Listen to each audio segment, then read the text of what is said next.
चलिए एक बार ऐसे 210 को रिवाइज करते हैं। ऐसे 210 क्या है? Agreeing the terms of engagement.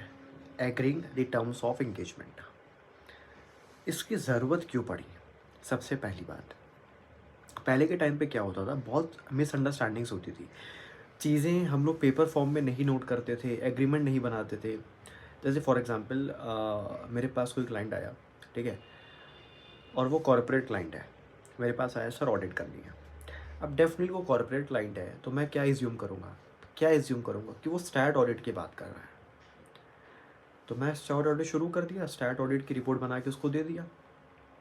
बाद में वो मेरे से लड़ाई कर रहा है, सर आपने क्या किया, आपने तो पूरा बर्बाद कर दिया मेरा, मैं तो इंटरनल ऑडिट एक्सपेक्ट कर रहा था आपसे। तो पहले ये सब चीज़ें बहुत होती थी। ऑडिटर को अपनी फ़ीस नहीं मिलती थी, क्लाइंट नाखुश रहता था, एक नेगेटिव पब्लिसिटी होती थी।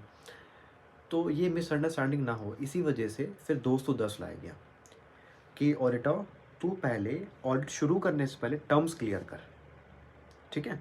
तभी मैंने आपको पढ़ाया था कि एंगेजमेंट लेटर इशू करते हैं। अच्छा, अब agreeing the terms of engagement में क्या है, दो बातें। ऑडिटर ये दो बातें देखेगा, अगर ये दो बातें एग्री है तो ही वो ऑडिट एक्सेप्ट करेगा, ना तो ऑडिट एक्सेप्ट नहीं करेगा, ठीक है। दो बातें क्या क्या है? सबसे पहला, मैनेजमेंट फाइनेंशियल स्टेटमेंट बनाने के लिए जो एफआरएफ यूज़ कर रहा है वो एफआरएफ एक्सेप्टेबल होना चाहिए। दूसरी बात, आप हमारी सारी शर्तें मानोगे। दो बातें हैं, अगर ये दो बातें हैं तभी ऑडिटर क्लाइंट की ऑडिट एक्सेप्ट करेगा।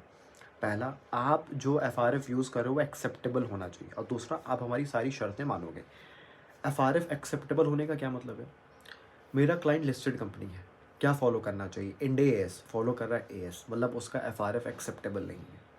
मेरा नॉर्मल क्लाइंट है, उसको ऑब्वियसली शेड्यूल 3 फॉलो करना चाहिए, कंपनीज एक्ट 2013 का शेड्यूल 3, बट वो फॉलो कर रहा है कंपनीज एक्ट 1956 का शेड्यूल 6।